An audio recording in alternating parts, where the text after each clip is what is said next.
mengidolakan Gus Dur itu tentu tidak hanya sebatas kita melihat Gus Dur sebagai tokoh yang populer, tapi mengidolakan Gus Dur tentu dengan kita bagaimana membaca karyanya, mengikuti jejak perilakunya, baik sebagai tokoh bangsa, guru bangsa, sebagai pemimpin apalagi, karena kita generasi muda ke depan. Yang prosedural, ya maksudnya ya kita memilih, ada pemilu dan sesederhana itu semisal. Yang kedua substansial. Dan kita ngelihat situasi pada saat itu pasca reformasi semisal 98, beliau jadi presiden 99 setelah B.J. Habibie. Indonesia itu mengalami satu persoalan terkait separatisme semisal. Nah, beliau mau selesaikan itu kompleks separatisme ya, bagaimana di Aceh waktu perang Aceh, bagaimana kasus di Papua sana gitu. Assalamualaikum warahmatullahi taala wabarakatuh. Bertemu lagi dengan saya Muhammad Kanzani Am yang biasa akan menemani kalian semua di podcast Suara Tuwireng, radionya Santri. Nah, kali ini buat teman-teman yang belum subscribe dan belum klik tombol lonceng, jangan lupa subscribe dan klik tombol lonceng, karena biar nggak ketinggalan podcast-podcast, berita, ataupun berbagai hal yang bakal kita obrolin di podcast Suara Tuwireng ini. Oke, nggak usah banyak ngobrol, nggak usah banyak cincong, kayaknya kita langsung salami dulu ya narasumber kita kali ini. Nah, narasumber ini sudah pernah mengisi juga di podcast, jadi kita akan salami lagi untuk yang kedua kali ini. Oke, selamat datang Mas Bang Asror. Siap. Ya, apa kabar? Sehat? Sehat, sehat. Alhamdulillah. Nah, kita ketemu lagi ya, berarti untuk di kedua kalinya. Nah, kali ini kayaknya Bang Asror berarti di sela-sela kesibukannya masih sempat buat nemenin kita podcast. Bang Asror ini masuk orang sibuk. Sibuk nggak ngapa-ngapain. Sibuk aktivitas dan lain sebagainya. Nah, untuk podcast kali ini kita bakal sedikit ngobrolin perihal situasi sekarang, realitas sekarang, kondisi sosial, dan juga salah satunya kita pengen ngobrolin tentang demokrasi, pemimpinan, dan role model kita, yaitu Kiai Haji Abdurrahman Wahid atau Gus Dur, melalui perspektifnya Bang Asror ini.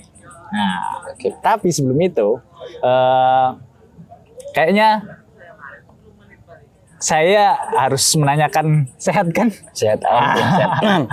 Insya Allah tidak ada polusi udara di Jombang. Tidak ada polusi udara di Jombang. Spiritual, jasmani aman, spiritual aman. Insya Allah aman. Insya Allah aman. Oke. Sambil ngopi ya, nggak apa-apa. Sambil ngopi, santai. Sebagai kita kan buat teman-teman juga penonton yang jelasnya seorang dari berbagai kalangan, terutama dari mahasiswa atau generasi muda teman-teman ya.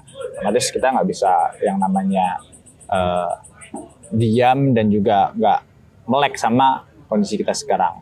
Pertama kayak sekarang ini kan menjelang pesta pemilu ya, pesta demokrasi, bentar lagi pilpres ataupun hal-hal sekait itu, kayaknya kita nggak bisa luput dari yang namanya sosok Gus Dur yang udah pernah memimpin bangsa ini, presiden keempat ya, Haji Abdurrahman Wahid. Nah, mungkin gimana sih ya Bang Asror ini ngobrolnya? Kayak kita kan sebagai mahasiswa, mahasiswa generasi muda terutama, kayak melihat sosok Gus Dur itu kurang lebihnya gimana? Apakah dari sisi demokrasi ataupun kepemimpinan, kalau menurut Bang Asror sendiri gimana? Terutama buat kita, buat teladan kita, soalnya kan kita mahasiswa ataupun orang-orang yang masih mencari jati diri kan butuh yang namanya role model, dan role model itu kan harus benar-benar apa ya, kita cocok. Dan kecocokan itu kan nanti salah satunya mungkin dari ulasan lagi penuturan Bang Asror yang ngerti akan hal itu bisa memenuhi kecocokan itu. Gimana kira-kira? Kalau bicara terkait Gus Dur ya. Iya. Kenapa saya bilang ini menarik sebenarnya? Dikarenakan pertama kita ini masih muda dan kelahirannya 2000-an lah rata-rata kan. Insert. Ya, kira-kira begitu. Paling tidak kita bisa melihat sosok yang hidup melampaui zamannya. Itu Gus Dur. Sosok yang hidup melampaui zaman. Sangat banyak hal yang bisa kita ketahui. Mungkin saya salah satu orang yang tahu Gus Dur lewat membaca. Bicara tentang kepemimpinannya, bicara tentang bagaimana spiritualitasnya seorang Gus Dur. Tapi dalam hal ini, tentu saya ingin masuk pada sosok Gus Dur sebagai sosok pemimpin. Terutama beliau juga asli Jombang juga kan, Tebu Ireng lagi. Beliau Abdurrahman, kalau nggak salah namanya Ad-Dakhil. Ad-Dakhil. Penakluk kalau nggak salah artinya. Penakluk. Jadi memang menarik membahas satu tokoh ini yang banyak dibincangkan bahkan sampai detik ini. Bicara kepemimpinan Gus Dur, terutama pada era beliau menjadi presiden, tentunya tidak terlepas bagaimana kemampuan beliau melihat satu realitas sosial. Jadi itu saya sebut sebagai kemampuan Gus Dur melihat bagaimana realitas sosial. Humanitinya itu kuat banget Gus Dur. Bagaimana beliau terkenal dari tokoh pluralisme, terus tokoh yang sangat peduli tentang etnis yang berbeda gitu. Selain itu, kalau bicara Gus Dur sebenarnya, misal kalau kita ngelihat sejarahnya ya, ketika beliau menjadi presiden itu bahkan presiden tidak sampai 2 tahun, cuma 20 bulan. 20 Ya, bulan berarti. 20 bulan hitungannya, belum sampai 2 tahun kalau tidak salah, 20 bulan. Tapi pencapaiannya begitu luar biasa. Kadang itu tuh kayak saya tuh kadang selalu menyayangkan andai 20 bulan ataupun dalam beberapa tahun saja itu bisa impact-nya atau efeknya tuh sangat terasa. Apalagi kadang ya wah kenapa ya nggak istilahnya sampai 5 tahun atau berapa gitu. Ya harusnya bisa 2 periode lah. dan itu nggak bisa diperpanjang. Ya salah satu prestasi Gus Dur misal kalau kita ngelihat baca sejarah, beliau pernah menjelaskan di salah satu stasiun TV lah. Saya agak menarik ketika beliau ditanya, Anda ini jalan ke luar negeri segala macam menghabiskan uang negara gitu ketika jadi pemimpin Indonesia itu emang fungsinya apa? Nah kalau kita ngelihat situasi pada saat itu pasca reformasi misalnya 98, beliau jadi presiden 99 setelah B.J. Habibie. Indonesia itu mengalami satu persoalan terkait separatisme misal. Nah, beliau mau selesaikan itu konflik separatisme ya, bagaimana di Aceh waktu perang Aceh, bagaimana kasus di Papua sana gitu. Dan itu saya mengambil kesimpulan pertama terkait proses kepemimpinan Gus Dur, bagaimana beliau salah satu politisi yang pro demokrasi. Yang kedua, salah satu pemimpin yang tidak bisa diintervensi oleh partai politik. Itu Gus Dur, keistimewaannya. Ya. Nah, yang terakhir nih, yang ketiga, Gus Dur itu pemimpin atau tokoh bangsa yang dialogis. Jadi apapun dialog. Kita ingat cerita waktu beliau di Papua ya kan? Waktu beliau ingin melihat matahari pagi terbit di ujung timur Indonesia.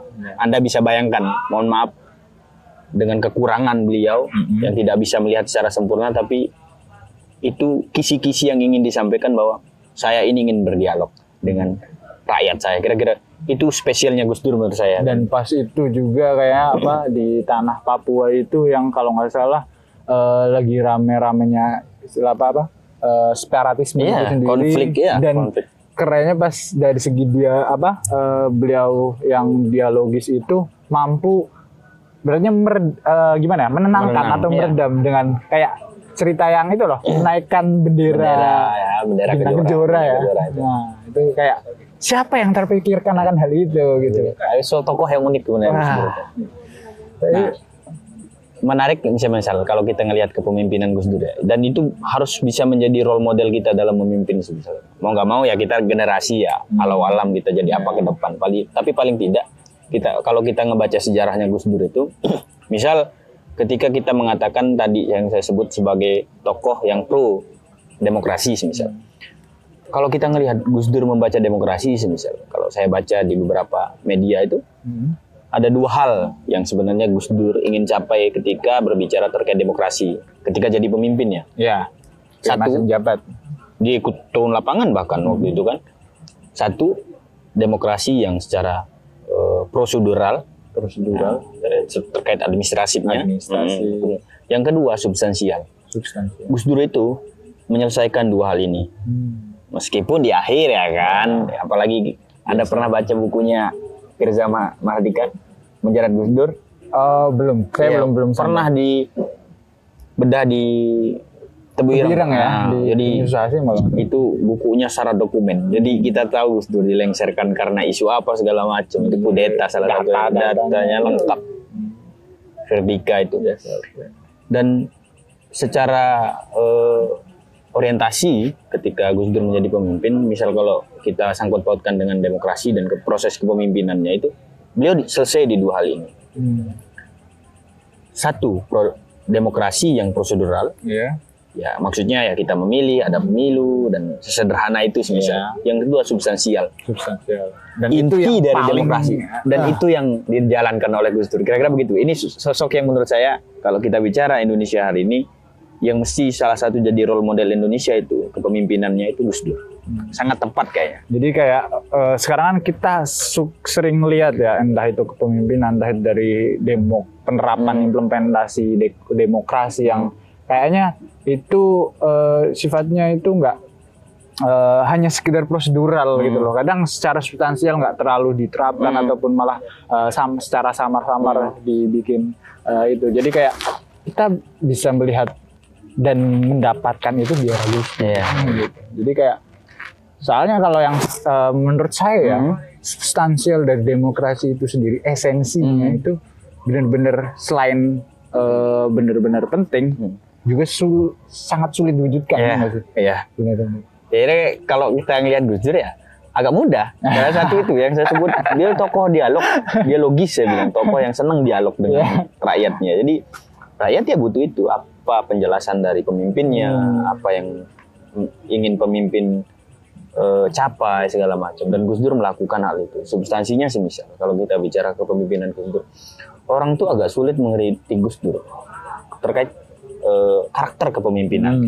Mungkin beberapa hal kebijakan beda pendapat tuh lumrah, tapi karakter kepemimpinannya itu agak susah dikritik, dicari celahnya, karena memang satu secara kemampuan itu karakter kepemimpinan Gus Dur tadi itu loh, yang saya sebut sebagai yang tokoh yang pernah Indonesia punya dan hidupnya melampaui zaman. Sampai hari ini beliau hidup, bener-bener. Ya, pemikirannya, makamnya nggak pernah sepi. Makamnya nggak pernah sepi, selalu ramai. Terus pemikirannya jejak-jejak asar yang ditinggalnya itu nggak pernah luput. Jadi kayak seolah-olah dari apa yang Gus Dur wariskan sama kita generasi muda, kadang ada beberapa dari kita ya nggak terlalu memahami hal itu. Padahal itu bisa jadi batu loncatan ataupun pegangan kita loh, melihat carut marutnya yang ada sekarang ataupun nanti ya. Kita nggak tahu. Ya agak susah sih kalau misal kalau kita diskursus kita tentang Gus Dur itu agak susah kita bandingkan dengan keadaan sekarang semisal dalam artian karena memang kepemimpinan karakternya beda-beda aja. Tapi mesti harus dicatat semisal kalau saya pribadi itu sangat mengidolakan Gus Dur. Keidolaan saya kepada Gus Dur itu karena di kampung nggak banyak yang kenal terkait Jombang. Yang dikenal itu ya Gus Dur dan Tebu Ireng. Kira-kira gitu. Saya sampai di sini karena ada dua hal itu. Satu Gus Dur, yang kedua Tebu Ireng. Saya juga kalau ngomongin segi intermezzo kayak Gus Dur tuh magnet-nya bener-bener. Kalau ngomongin dari perspektif saya atau cerita dari saya sendiri ya, itu kenapa kok sampai saya di kuliah di Unhas di Tebu Ireng itu salah satunya karena saya mengidolakan Gus Dur. Jadi kayak bahkan dari semenjak kecil MI ya katakanlah itu udah pernah baca sedikit tentang Gus Dur itu kayak Masya Allah gitu. Dan itu nggak tahu kenapa saya bisa tertarik sampai akhirnya kayak sedikit demi sedikit pola pikir saya juga dipengaruhi sama prinsip-prinsip atau nilai beliau, entah itu dari toleransi ataupun bagaimana cara beliau menjunjung keberagaman dan demokrasi itu kan yang memang sekarang sulit kita temui gitu. Agak susah memang tokoh-tokoh macam Gus Dur. Ya semoga Mas Kanza kan nanti jadi Gus Dur selanjutnya. Amin. Amin, semoga bisa meneruskan Mengikuti jejak. sedikit nilai-nilainya ya, sedikit mengimplementasikan. Karena kalau meneruskan ya semoga meneruskan. Karena saya apalah dibanding Gus Dur, hanya sebutir debu di sendal kakinya. Tapi kalau ngomongin apa ya, dari Gus Dur sendiri ya, pas era kepemimpinan Gus Dur itu kan katakanlah tadi sudah disinggung kalau demokrasi yang seperti apa yang Gus Dur itu, kemudian apa namanya, lebih ke ini sih, nilai ataupun sosok Gus Dur kalau di Bang Asror sendiri itu selain di kepemimpinan ataupun yang mungkin bisa jadi salah satu pegangan hidup Bang Asror, itu apa salah satunya yang benar-benar Iya. Satu mungkin ya, karena Gus Dur itu tidak lepas dari frame pesantren ya. Frame pesantren dalam artian ya beliau juga orang pesantren ya. Keluarganya ya orang-orang pesantren semua, orang menurut saya alim ulama. Nah di satu sisi kenapa Gus Dur ini menarik sebagai satu tokoh, dikarenakan satu, beliau sebagai spiritual, secara spiritual, yaitu tidak saja spiritual yang monoton ya, tapi mampu mengejawantahkan apa yang pernah beliau alami selama di pesantren. Misal kalau kita tanya Gus Dur itu hampir kita temukan di banyak literatur ya. Gus Dur itu salah satu tokoh yang punya pemahaman terhadap agama Islam itu sangat sederhana. Jadi pemahaman Islam itu dibumikan oleh Gus Dur. Itu yang sebenarnya banyak ditulis oleh banyak kalangan. Ya, betul. Bagaimana pemahaman agama Gus Dur itu bisa diejawantahkan secara sederhana dan berimpact kepada lingkungan dan bahkan ketika beliau jadi presiden. Jadi ya ngelihat sosok Presiden Gus Dur kan nggak sakral-sakral amat kan. Jadi kayak ngelihat oh ini pemimpin yang merakyat gitu. Kayak contoh Pak Jokowi hari ini lah kira-kira begitu kan. Cocok yang populis gitu segala macam. Nah sebenarnya kenapa saya bilang Gus Dur itu sosok idola, karena punya dua sisi itu. Satu, beliau secara pemahaman agamanya sangat mudah diterima oleh banyak agama lagi. Banyak kalangan ya kan. Yang kedua, kemampuan pemikirannya sebenarnya ini yang menjadi kenapa saya bisa mengidolakan Gus Dur itu, yaitu yang bisa orang membuat beliau bisa hidup itu satu karyanya, terutama pemikirannya.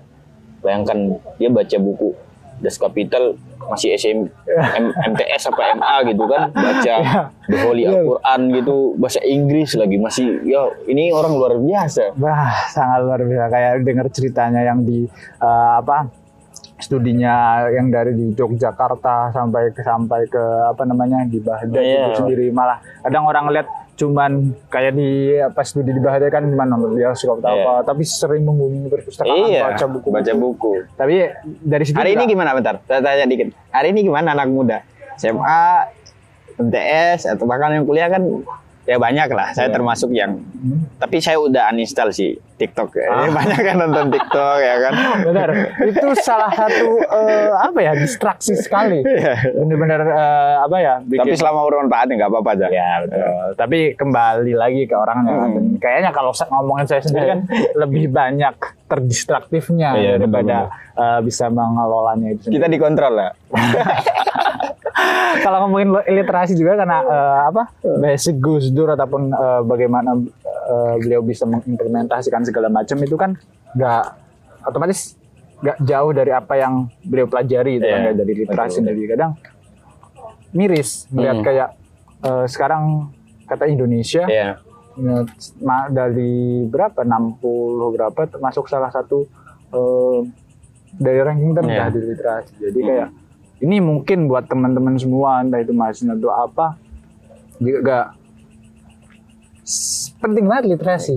Sekelas Gus Dur aja masih, maksudnya Gus Dur kan memang sudah ibarat Albert Einstein gitu ya. Albert Einstein-nya Indonesia. Iya, tapi masih membaca buku. Kita nggak tahu apa-apa. Malah santai-santai nih, TikTok, scroll. Aduh. Loh, udah benar itu identifikasinya. Ya bayangkan, kita bisa tahu Gus Dur dari mana? Kita kelahiran 2000-an. Beliau wafat 2009. 2009 kita masih SD.